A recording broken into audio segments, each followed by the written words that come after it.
Hello everyone, welcome back to my channel. তো তোমরা সবাই কেমন আছো? আশা করি ভালো আছো। তো এটা হচ্ছে মায়াপুরের নতুন একটা মন্দির উদ্বোধন হয়েছে রথের দিন।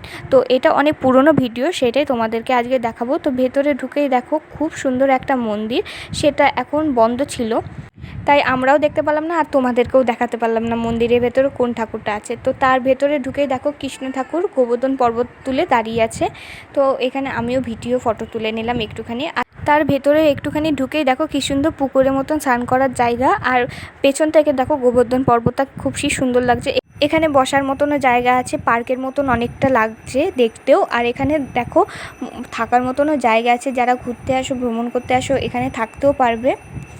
তো এইটুকুই এই মন্দিরটা। তো এবার বাইরের দিকে চলে যাব আমরা।